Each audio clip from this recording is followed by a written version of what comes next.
Bonjour aux viewers et bonjour à toi Elidid. Je suis Kaima, une abonnée de ta chaîne depuis quelques mois déjà. Arrivée sur ta chaîne car j'envisageais de passer ma licence 125 dans le but d'acheter une Honda CB 125R. Je pense qu'elle te dit quelque chose cette moto, non? Je peux te poser quelques questions sur ton parcours, sur les motos? Désolée Mia, tu vas avoir une journée de vacances. Bonjour Kaima. Merci de me remplacer pour cette fois. Je vais enfin pouvoir me reposer. Car c'est exténuant de faire des vidéos avec Elidid. A plus. Eh bien, bonjour mesdames. Et Mia, pas de souci, hein, tu peux prendre ta journée. On en reparlera pour ton salaire plus tard. Et Kaima, eh ben écoute, ça fait plaisir de t'entendre. Et oui, en effet, je connais très bien cette CB 125R en étant possesseur de ce petit bijou pendant 8 mois avant de passer le A2. Eh bien, pas de souci, je peux répondre également à tes questions. Quand tu étais enfant, tu as des souvenirs de films, séries qui t'ont fait rêver de l'univers de roues? Des proches autour de toi à te faire monter ou te faire envie avec leur moto? Tu avais un style de moto que tu aimais bien?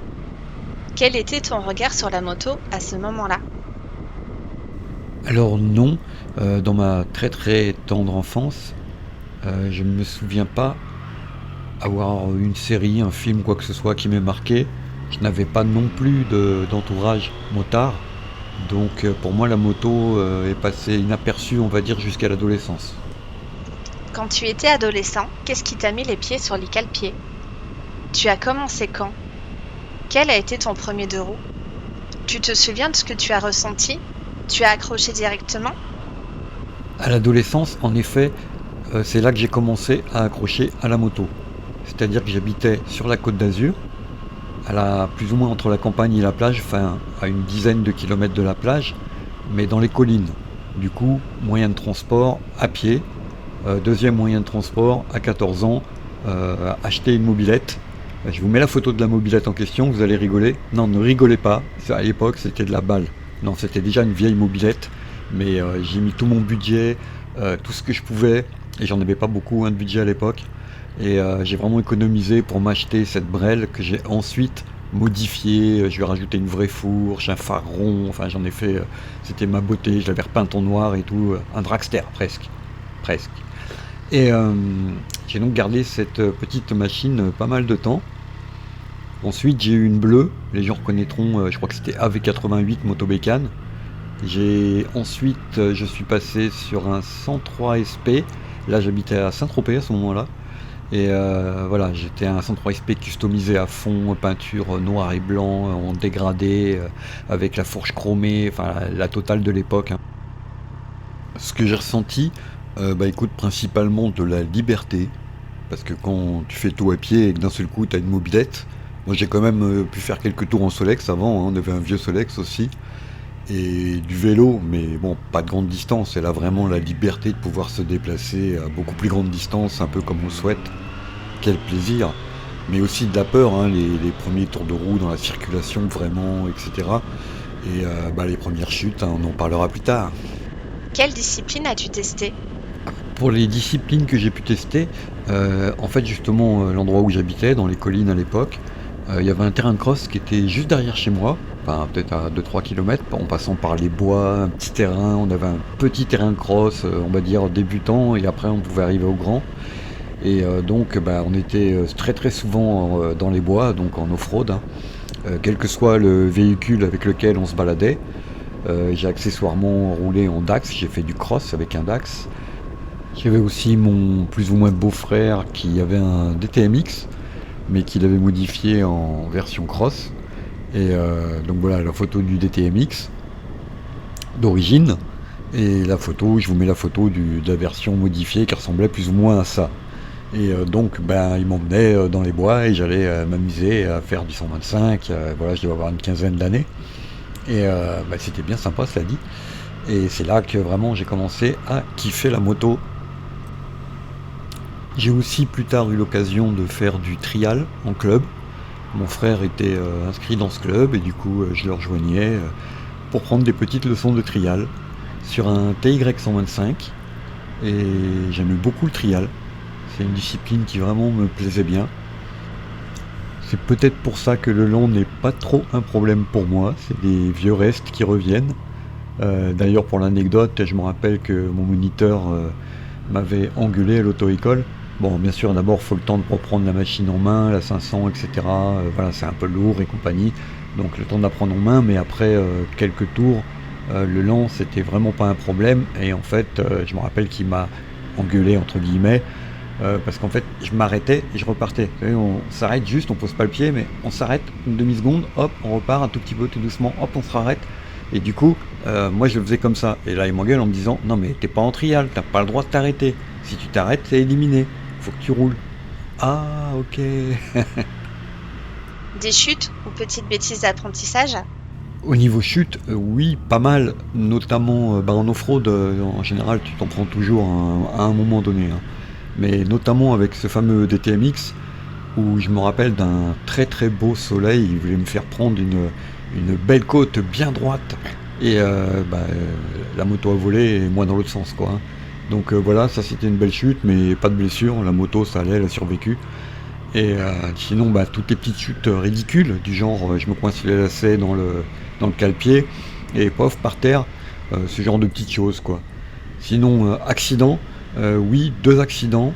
Un où j'ai fini à l'hôpital, j'ai perdu connaissance, je me suis réveillé sur la plateforme là où ils font les radios. Et c'est un Suisse en fait dans Saint-Tropez qui a pris en sens interdit et manque de peau juste à l'angle d'une maison. Et je l'ai pris plein fouet, j'ai volé par-dessus et voilà, j'ai fini à l'hosto, traumatisme crânien. Ah oui, j'en ai aussi une autre, un copain qui était en voiture. Moi j'étais en 50 MTX si je me rappelle bien. Et on devait aller au cinéma. Donc j'ai dit le cinéma c'était tout droit. Et manque de peau, lui, il voulait aller garer sa voiture à gauche. Et évidemment, il a voulu garer sa voiture à gauche au moment où moi je le doublais. Voilà, paf, par terre, un orteil, le gros orteil cassé.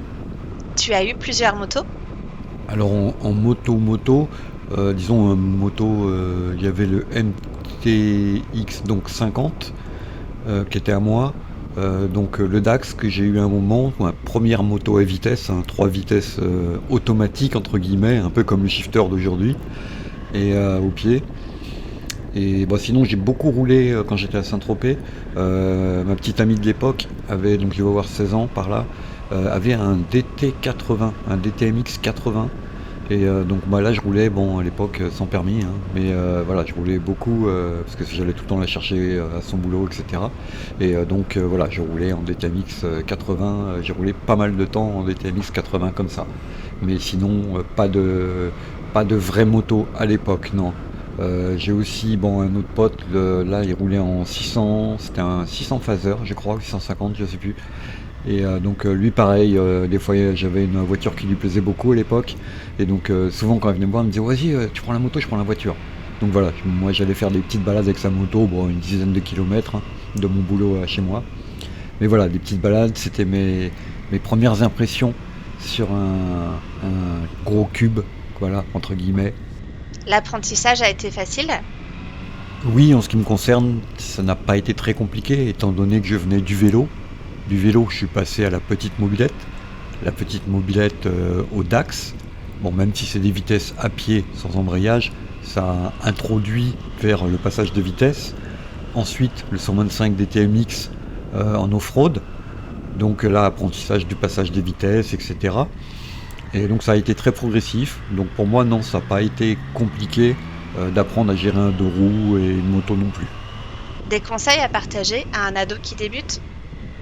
Oui, si je peux me permettre de donner 2-3 conseils, notamment l'anticipation, toujours anticiper, regarder au loin, regarder ce qui peut arriver, ce qui peut se passer, les ronds-points, faites attention sur les ronds-points, les voitures ne vous voient pas, elles vous ignorent, c'est pas volontaire, c'est que en général un automobiliste s'attend à voir une voiture, une moto, ils n'arrivent pas à juger la vitesse en fait, et son cerveau l'ignore en fait pratiquement.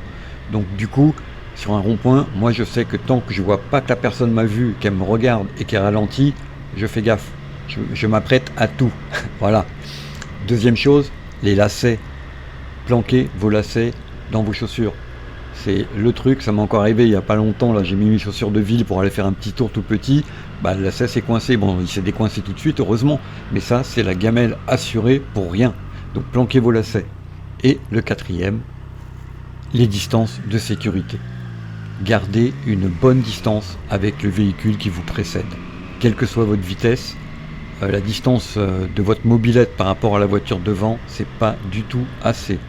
Il y a le temps de réaction et on rencontre trop de gens qui ne mettent pas leur clignotant. Ah c'était là. Ils pilent parce qu'ils vont tourner à gauche sans mettre leur clignotant ni rien parce qu'ils vont rater leur sortie et vous êtes derrière. Si vous êtes collé au cul, vous finissez soit passager dans leur voiture, ce qui n'était pas forcément désiré, soit au-dessus, des fois devant même. Donc la distance de sécurité, c'est aussi primordial. Tu avais un style de moto que tu aimais bien? À l'époque, non, pas vraiment. J'avais pas de type de moto cible. En fait, ce que je pouvais conduire, moi, c'était surtout les espèces de petits trails un peu, là, des TMX et compagnie. Donc, c'est ce qui était à ma portée.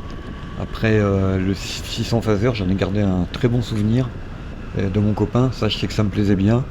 Mais voilà, à part ça, non, pas vraiment d'objectif à l'époque de moto. Surtout qu'ensuite, j'allais passer à la voiture. Quel était ton regard sur la moto à ce moment-là? Alors mon regard sur la moto à cette époque-là était admiratif, surtout vis-à-vis des copains qui avaient des grosses cylindrées. Je me rappelle de deux frères, il y en a un qui avait une 400, l'autre une 700 Honda, ce qui était à l'époque totalement inaccessible pour moi. Je ne pouvais pas m'imaginer, ne serait-ce que monter sur une machine comme ça. Des petits souvenirs qui te marquent encore aujourd'hui? Oui, notamment les belles chutes que j'ai pu faire. Les sessions de trial aussi que j'ai beaucoup appréciées. Et aussi une fois où mon père me dit tiens, faudrait que tu ailles à la boulangerie chercher du pain. Bon, comme ça paraît bénin. Mais en fait, il avait beaucoup neigé à Saint-Tropez. Hein. Oui, il avait neigé à Saint-Tropez. Et pas qu'un peu. Et là-bas, il n'y avait pas de sel. Et donc, on avait bien 5 cm de neige, mais bien tassée, bien verglacée là. Et à peu près 5 km l'aller, donc l'aller-retour. Avec les deux pieds par terre, des belles glissades tout le long de la route. Bon souvenir, hein, j'aurais dû y aller en ski en fait. Adulte, tu conduisais toujours des deux roues? Si oui, lesquelles? Alors oui, je conduisais toujours ma MTX 50, étant donné que je n'ai passé le permis voiture qu'à 23 ans. Qu'est-ce qui t'a donné envie de te lancer dans la licence 125? Eh bien, même si pendant un bon moment j'ai plutôt été orienté voiture, notamment voiture sportive, des GTI et compagnie, hein, à savoir que j'ai fréquenté des vrais pilotes professionnels et donc j'ai eu beaucoup de leçons de pilotage gratuits en voiture. Ce qui aide aussi pour la moto, mine de rien, même si c'est pas exactement la même chose, la notion de trajectoire, etc. C'est des choses qu'on retrouve en voiture, le freinage aussi, en moto, voilà. Mais en fait, ça fait très très très longtemps, j'ai toujours gardé dans un coin de mon esprit le fait que j'adorais la moto, il n'y a pas photo, et j'ai toujours gardé l'idée que j'aurais aimé passer le permis. Mais les différents métiers que j'ai eus, les occupations, etc. font qu'on ne fait pas toujours ce qu'on veut. Pourquoi passer la licence 125 et non le permis moto? Tu avais des peurs à te lancer? Alors oui, j'avais des peurs à me lancer, notamment parce que je fais 1m78, 1m75 selon que ce soit le matin ou le soir. Mais voilà, je fais 60 kg et j'ai toujours eu peur du poids des motos, des grosses motos en tout cas. Et notamment dans mes souvenirs avec la 600 Bandit sur laquelle j'ai fait quelques tours où c'était bien lourd pour moi. Donc voilà. Et sinon, du coup, je me suis dit, pourquoi ne pas plutôt que essayer de passer le permis, qui est quand même un budget, le permis en lui-même, plus la moto, l'assurance, etc. Pourquoi ne pas prendre une 125 aujourd'hui avec 2 ans de permis voiture et voilà, on passe une formation, 300 balles et c'est réglé, on peut se prendre une petite 125 et voir si la moto nous convient toujours, peut toujours nous plaire, malgré un âge quelque peu avancé. Ils t'ont fait conduire quelle moto pendant cette licence? Alors j'ai conduit une CB 125F, donc la version toute légère avec des roues de vélo là. Et c'était très fun, ça avance pas, hein, mais c'était une reprise en douceur, on va dire, de la moto. Des conseils pour quelqu'un qui hésite à se lancer dans cette formation? Oui, si vous êtes quelqu'un qui a déjà fait du vélo moteur, on va dire, c'est-à-dire du scooter, du 50, quoi que ce soit, vous pouvez y aller les yeux fermés, hein, il n'y a pas de souci. Par contre, si vous n'êtes jamais monté sur un deux roues, trouvez une auto-école qui est sérieuse, qui va bien vous inculquer, si vous êtes possesseur du permis voiture, niveau conduite, etc. Enfin, je veux dire conduite, circulation, vous avez déjà normalement le code de la route. Quant à la conduite de la moto en elle-même, tombez sur un bon moniteur qui va bien vous apprendre, qui ne va pas vous décourager quoi qu'il arrive, parce que quand on n'a jamais conduit un deux roues, 7 heures c'est light, hein, c'est léger, hein. Et donc tombez sur un bon moniteur. Si vous tombez vous voyez que ça ne passe pas, n'est-ce pas Kaima, avec ce moniteur, n'hésitez pas à changer directement d'auto-école jusqu'à trouver un moniteur bien pédagogue et sympathique avec qui ça passe bien. Tu as des conseils pour cette formation, son déroulement, ce que tu as appris? Alors s'il y a une chose que je peux conseiller, c'est que si vous êtes totalement néophyte et que vous n'êtes jamais monté sur une moto ou que vous ne vous sentez pas à l'aise après les 7 heures de formation, n'hésitez pas à reprendre des cours auprès de votre auto-école. C'est quand même délicat de se lancer dans la circulation en deux roues si on n'a pas les bonnes notions. Donc n'hésitez pas, reprenez des cours, entraînez-vous sur des parkings, si vous avez votre formation, vous avez la moto, entraînez-vous sur des parkings déserts, dans l'allée devant chez vous si c'est un coin tranquille, mais ne vous lancez pas dans la circulation comme ça directement, sans aucun entraînement, ou vraiment si vous êtes vraiment pas à l'aise. Et sinon, en ce qui me concerne, pour moi la formation a été assez rapide, hein, je crois qu'on a fait 3 heures en tout. Voilà, ça a été, je suis arrivé, il m'a fait monter sur la moto, sur le parking où je l'ai récupéré. Il m'a dit vas-y, fais-moi un demi-tour, tu te sens, oui, tu te sens prendre la moto pour aller jusqu'au plateau, non, hein, ok. Donc il a pris la moto, j'ai pris la voiture, on est arrivé sur le plateau, on a discuté 10 minutes théorie. Ensuite il m'a dit écoute, vas-y, il m'a filé les premiers exercices du plateau, hein. Et voilà, au bout d'un quart d'heure, il m'a filé 2-3 tuyaux, le temps que moi ça revienne un peu. Et au bout d'un quart d'heure, il m'a dit écoute, c'est bon, hein, pas en circuit, hein. Et donc on est parti en circuit, j'ai dû rouler, je crois, 1 heure et demie. Entre temps, on a fait des pauses. Lui, il est allé à la poste pendant 25 minutes, une demi-heure, enfin voilà. Et après, quand on a à l'auto-école, il m'a dit écoute, je te file ta licence, c'est bon, on va ramener la moto, et puis voilà, c'était fini. Tu as ressenti comment le fait de remonter sur une moto? Alors les premiers tours de roue après 35 ans, ça fait bizarre. Voilà, c'est ah ouais, c'est vrai, ah ouais, c'était ça la moto. Voilà. Et même si c'était pas vite, hein, demi-tour sur un parking, voilà, reprendre les vitesses inversées, embrayage, passage de vitesse. Sur une moto, c'est la main, le pied, alors que sur une voiture, c'est le pied et la main. Donc voilà, les sensations sont revenues quasiment immédiatement. Ça te manquait la moto? Oui, finalement, après être monté dessus, j'étais tout fou, hein. J'étais, ça me rappelle des vieux souvenirs. Donc oui, ça me manquait beaucoup. Il y a une moto particulière qui te faisait envie? Alors oui, quand j'ai passé ma licence, esthétiquement, la petite Orcal SK01 me plaisait beaucoup. Et la CB125R aussi. Mais bon, la CB125R était déjà plus chère et j'étais monté dessus dans la concession Honda. Et mes premières impressions n'étaient pas folles, la position, etc. sur la Honda. Je sais qu'il y a un truc qui m'avait déplu, voilà. Donc je me suis donc resté sur l'Orcal SK01 qui était en plus moins cher et avec une bonne promotion. Cet achat moto a été rapide après l'obtention de ta licence 125? Oui, extrêmement rapide, parce que je l'avais commandé, sachant que je passais ma formation le 10 novembre, je l'avais commandé fin octobre, je crois, et donc je l'ai réceptionné le lendemain de ma formation, ou le soir même, je crois, un des deux, je sais plus exactement, mais voilà, vraiment très très rapidement. Tu as acheté l'Orcal qu'on voit sur tes vidéos. Pourquoi cette moto? Alors pourquoi l'Orcal? Comme je le disais précédemment, surtout une bonne promo et aussi l'esthétique, j'aimais bien l'esthétique. J'avais regardé pas mal de vidéos d'essais 125, etc., de différents modèles sur ce qui se faisait aujourd'hui. Et vraiment, j'avais bien aimé cette moto-là, elle avait l'air sympa, etc. Et bon, à savoir qu'aujourd'hui, c'est mon frère qui l'a récupérée et elle roule toujours bien, hein, il a fait beaucoup de kilomètres avec. Comment se sont passés tes débuts avec cette moto et ta reprise moto? Alors des débuts un peu chaotiques, notamment déjà la remise en circulation en deux roues, c'est pas du tout pareil qu'en voiture, hein. Et notamment les les rétrogradages, où en fait je me rappelle que quand mon neveu est venu me chercher et que on est allé à la concession, en repartant je me suis retrouvé bloqué à un rond-point car j'arrivais pas à rétrograder, les vitesses ne passaient pas, je pouvais pas rétrograder. Et en fait, j'ai compris par la suite qu'en relâchant un tout petit peu l'embrayage sur le point de friction, au tout début du point de friction, là les vitesses passaient. Mais en attendant que je comprenne ça, j'étais un peu dégoûté quand même, je dois dire, par ce passage de vitesse, ce rétrogradage délicat. Des chutes, des cafouillages à nous raconter? Depuis ma reprise de la moto, touchons du bois, non, pas de chute. Quelques petits cafouillages, oui, notamment dans ma vidéo avec l'Orcal, là, ma première vidéo.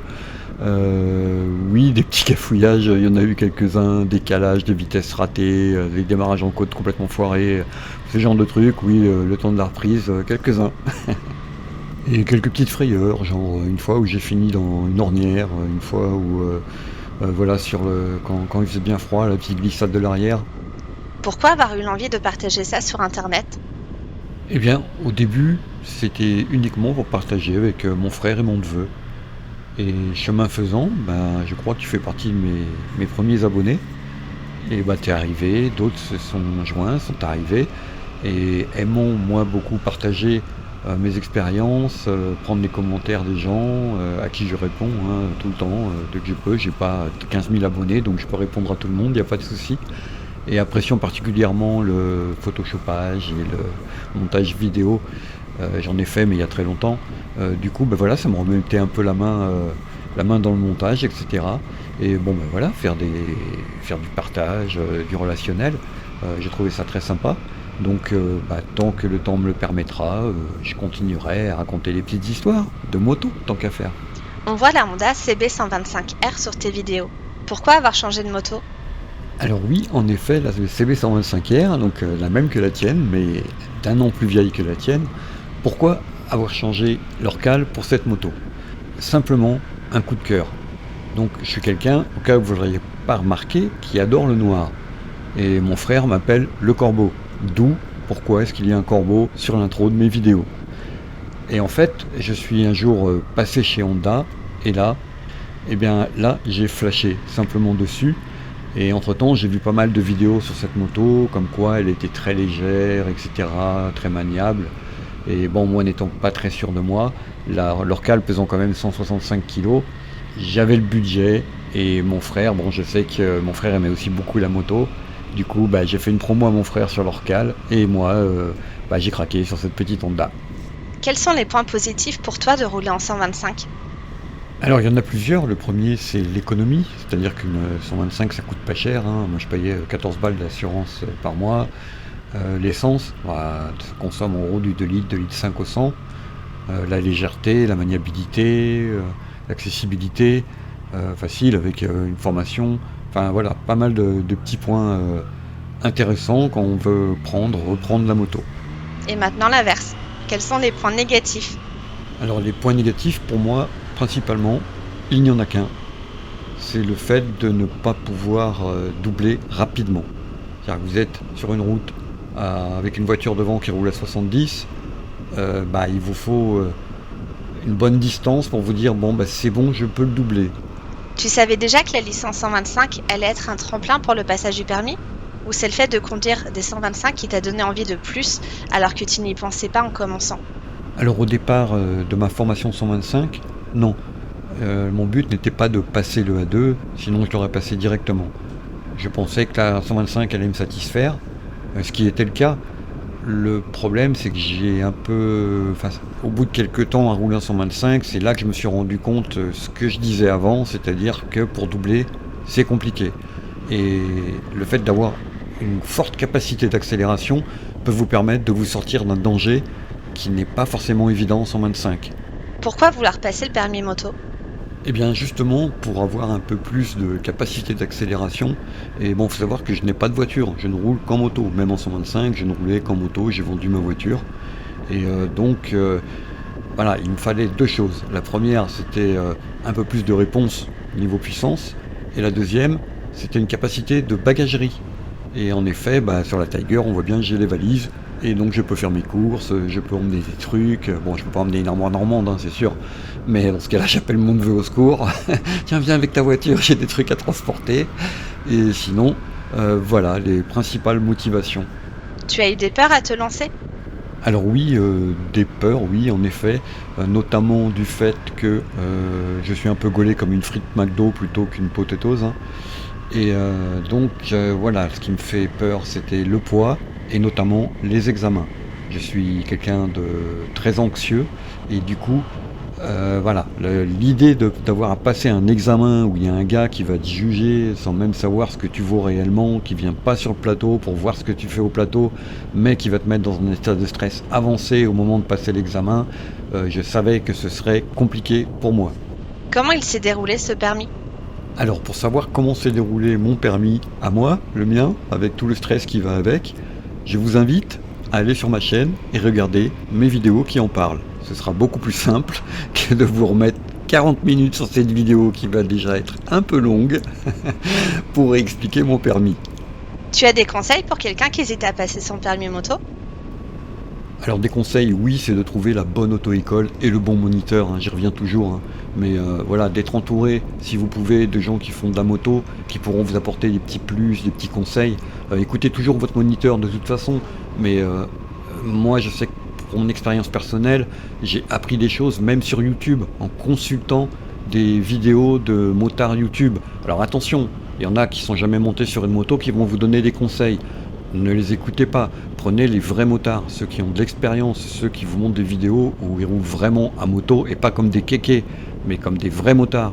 Voilà, ceux qui sont sérieux, qui font pas les cons. Et par contre, bon voilà, faut quand même savoir que la moto, quand on passe le permis, l'hiver il fait froid, l'été il fait chaud, ça coûte un bras. Le permis, derrière faut la moto, faut l'équipement, faut l'assurance, l'essence. Les révisions, les révisions, etc. L'entretien est quand même moins onéreux qu'une voiture, hein. L'essence aussi, ça consomme quand même moins qu'une voiture, selon la voiture, bien sûr.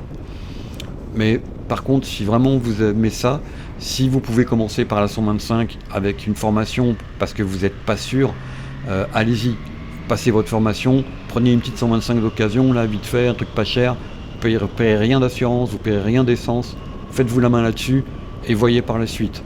Maintenant, si vous avez déjà fait de la moto, que vous avez déjà le A1 par exemple, le permis A1, le permis 125 ou quelque chose comme ça, vous avez déjà fait de la 125, allez-y pour le A2. Allez, si c'est ce qui vous tente, allez-y. Le plaisir de conduire une moto n'est pas comparable avec celui de conduire une voiture. On est vraiment en contact direct, même si ça paraît stupide ce que je vais dire, mais on est vraiment en contact avec la nature. Là où vous voulez vous arrêter, vous vous arrêtez. Bon, peut-être pas sur l'autoroute, mais sinon, voilà, on a un accès à son environnement nettement supérieur à celui de la voiture. Et bien sûr, la communauté motard, qui, bon, c'est pareil, hein, dans la communauté motard, il y a de tout. Mais pour vous donner une idée, moi, je vais régulièrement sur mon ancien plateau voir mon moniteur, avec qui je m'entends très bien, avec qui est vraiment sympa. Et on se retrouve, on est, pas l'hiver, mais l'été, on est une quinzaine, une vingtaine d'anciens élèves qui allons le voir sur le plateau. Et on voit des élèves, des nouveaux élèves qui arrivent, on les motive, on les aide, etc. Et c'est super sympa.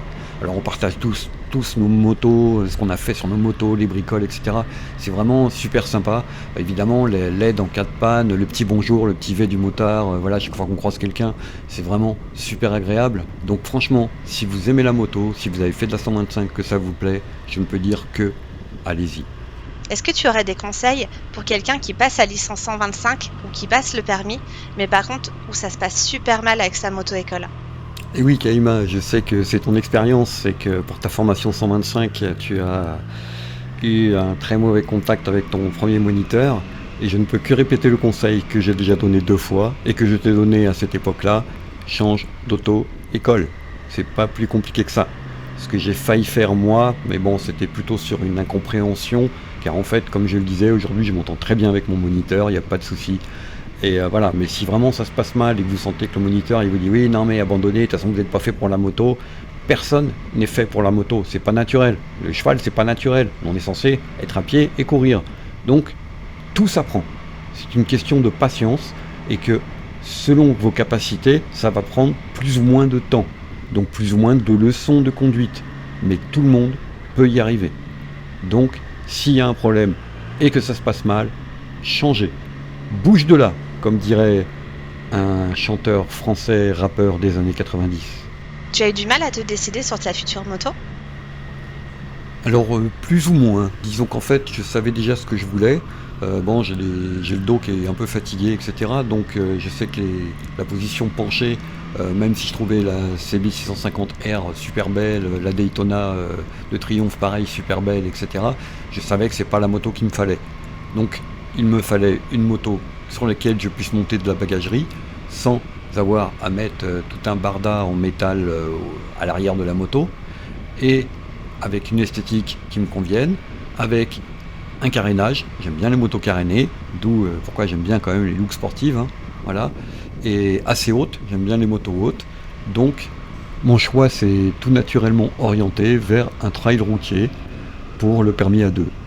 Et ce choix a été relativement rapidement fait, hein. Je sais que la Tiger de toute façon m'avait tapé dans l'œil, la Tracer aussi, la Versys aussi, et voilà, c'était les trois principales motos sur lesquelles mon choix s'orientait, et la Tiger a gagné le concours, on peut dire, haut la main, notamment avec toutes les améliorations et les options qui sont passées de série sur le modèle 2025. Et maintenant, après quelques temps avec la Tiger, tu en es content? Eh bien, après plus de 2000, bientôt 500 km sur la Tiger, oui, je peux dire que j'en suis très content, et je vous renvoie donc sur mes vidéos qui traitent du sujet de la Tiger. Est-ce que tu as accessoirisé la Tiger? Oui, entre les options à l'achat, les petits ajouts et bricolages AliExpress, je vous renvoie vers les vidéos, encore une fois, qui traitent du sujet. Tu envisages de faire quoi avec ta moto? C'est surtout les déplacements tous les jours? Tu comptes voyager? En France ou à l'étranger? Alors oui, elle me sert dans mes déplacements de tous les jours, dans mes balades, pour tout en fait. Après, oui, voyager, mais en France, pas à l'étranger. Je ne suis pas assez à l'aise avec les langues étrangères. Peut-être un peu l'anglais, mais pas suffisamment pour pouvoir partir seul. En tout cas, si je pars un jour à l'étranger, c'est avec quelqu'un qui maîtrisera la langue. Des regrets à t'être lancé dans la licence, puis dans le permis moto? Ah non, pas du tout. Je kiffe tous les jours quand je prends ma moto, il y a pas photo. Depuis la première 125 jusqu'à aujourd'hui, hein. Voilà, le seul inconvénient, c'est pas un regret, c'est un inconvénient, c'est le fait de ne pas pouvoir transporter de grosses marchandises et donc de dépendre de tierces personnes étant donné que je n'ai plus de voiture. Alors, je crois que le syndrome du motard, c'est surtout d'avoir maintenant une garde-robe un peu plus conséquente dans tout ce qui est tenue, accessoires moto, que des vêtements normaux. C'est ton cas aussi? Ah là là, alors là, je suis mort de rire. M'en parle pas. Donc, on commence avec un casque, une paire de gants obligatoire. Bon, allez, on va prendre des chaussures, bon, une veste, un pantalon. Un mois après, ah ben, il faut que je prenne un deuxième pantalon, parce que de temps en temps, il faut le laver le premier. Et puis, ah ben là, il commence à faire chaud, je vais prendre une veste d'été. Ah, puis là, ah ben mon casque, il est bien, mais l'autre, là, maintenant, je suis sur une grosse moto, faudra un casque un peu plus costaud. Et puis, ah bah tiens, je vais prendre une deuxième paire de chaussures, parce que là, celle-là, il y a un peu de bout dessus, et puis voilà. Et puis, et ça n'en finit pas. Il y a des gens qui préfèrent conduire seul, d'autres en groupe. Toi, tu vois ça comment? Alors moi, je suis assez partagé là-dessus, parce que j'aime bien les deux, en fait.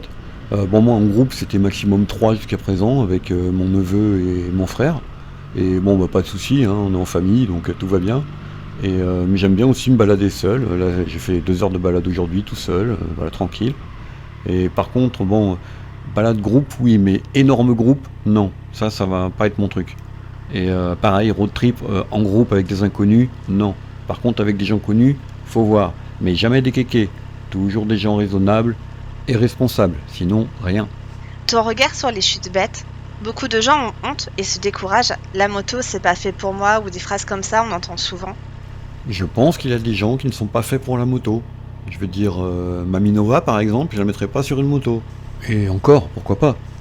Non, en fait, voilà, je pense que la moto, quand on n'y connaît rien, c'est compliqué.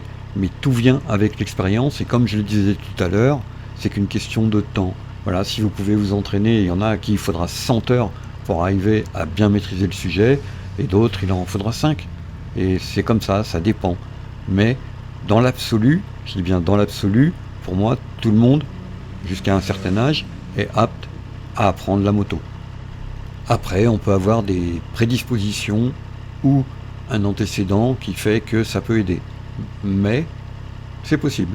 La place des femmes sur un deux roues n'est pas toujours bien perçue, encore aujourd'hui. Tu vois ça comment? Oui, je sais que certains hommes n'apprécient pas de voir des femmes sur une moto. Moi, personnellement, je trouve qu'il n'y en a pas assez.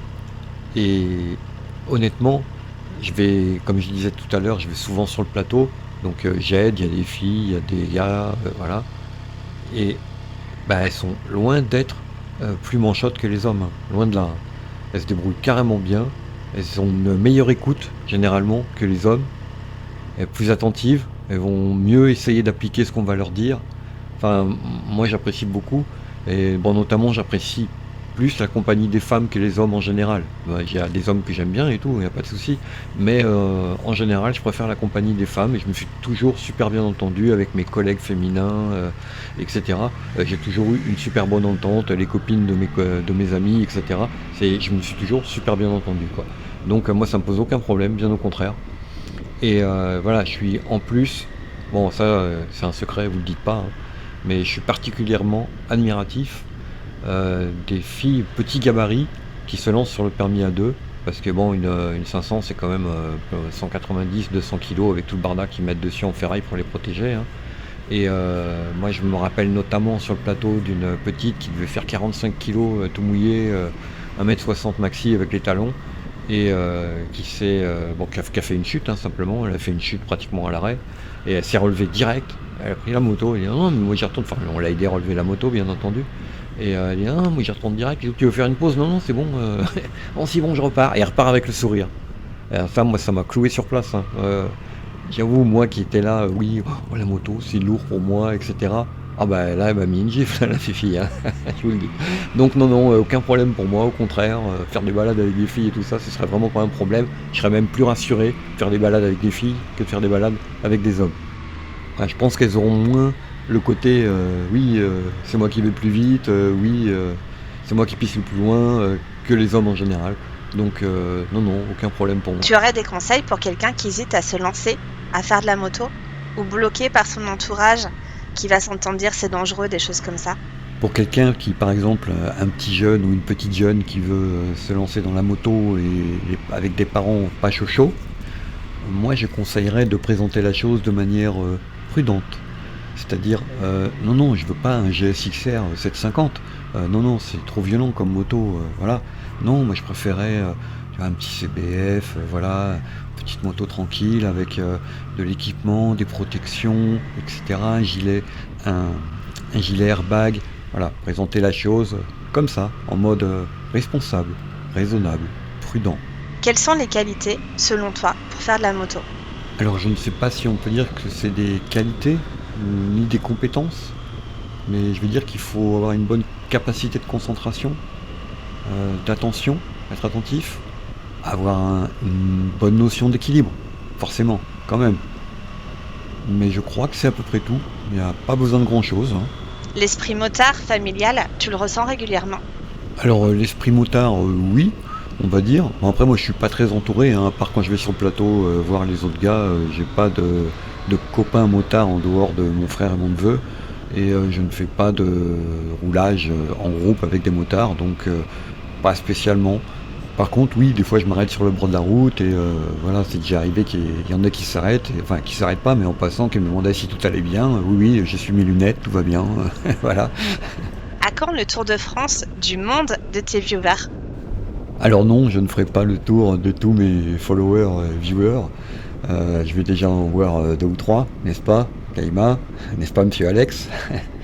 Mais voilà, ce qui est déjà un bel effort.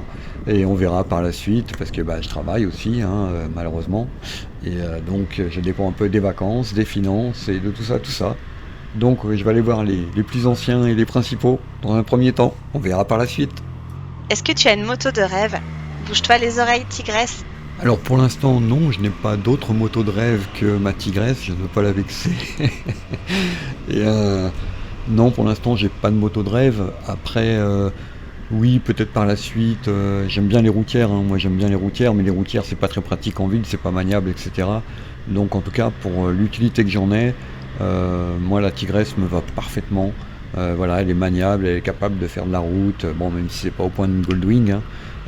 Voilà, de toute façon, la Goldwing, ce genre de machine sera nettement trop lourde pour moi, quoi qu'il arrive.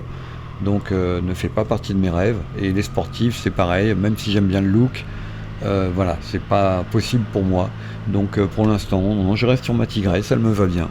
Et pas d'autres rêves en perspective. Quel est ton regard sur la moto, l'univers moto actuellement? Alors ça, c'est un sacré débat. En effet, bah, écoute, moi j'ai connu une époque où on n'avait pas un radar tous les 20 mètres, on n'était pas, il n'y avait pas de ZFE, il n'y avait pas tout ça, pas de contrôle technique, pas de permis à point. Et voilà, aujourd'hui, c'est bon, il faut dépenser 45 000 euros pour pouvoir s'acheter l'équipement, voilà, et tout ce qui va avec. Donc c'est un peu compliqué, on nous complique la vie tous les jours. Mais bon, il n'y a pas que dans la moto, hein, c'est dans tous les domaines, tout devient très compliqué. L'informatique était censée nous aider et ben en fait, moi je trouve que ça complique tout, hein. Voilà. Pourtant, je travaille dans l'informatique. Donc voilà, mon regard sur la moto, l'univers moto, c'est pareil, les kékés, voilà, les gens qui font des roues arrière de partout, dans tous les sens, en ville, jusqu'à même tuer des enfants. Enfin, je trouve que tout ça, c'est un peu dommage, c'est un peu n'importe quoi. Mais que la moto reste la moto, et ça reste malgré tous ces inconvénients, reste quelque chose de très agréable. Voilà, donc continuons à faire de la moto malgré tout. Tu as des passions à part la moto? Alors j'en ai eu beaucoup dans ma vie, mais je suis un consommateur de passion une par une, monotâche. Donc j'ai beaucoup fait de musique pendant pas mal d'années, mais j'ai abandonné aujourd'hui, c'est pareil. Bon, moi le groupe et le côté social, je suis très sociable, mais j'aime pas beaucoup les groupes. Je trouve que généralement les gens en groupe sont moins accessibles et un peu plus à se la péter que quand on les prend par un, voire deux, maxi trois. Et j'ajouterais particulièrement les hommes, d'où ma préférence pour la compagnie des femmes. Sinon, j'ai aussi été passionné très longtemps de voitures. Aussi le jeu vidéo, beaucoup, qui a occupé une grosse place dans ma vie. Voilà pour les principales passions, on va dire. Merci Lydie d'avoir pris le temps de répondre à mes questions. C'est intéressant d'en savoir plus sur ton parcours. Ah, je vois Mia me faire des gros yeux. Je m'éclipse. Au revoir les viewers. Au revoir Lydie. Eh bien, Kaïma, merci pour cette interview. Et bien, à bientôt. À bientôt aussi les viewers, hein, les followers, tout ça. Si vous êtes arrivé jusqu'au bout de cette vidéo, je vous tire mon chapeau. Cela dit, je voulais aussi encourager vraiment tous ceux qui seraient décidés à passer leur formation, leur permis A1, leur permis A2, et dire que vraiment, si vous aimez ça, si vous aimez la moto, n'hésitez pas, allez-y. À bientôt pour la prochaine vidéo.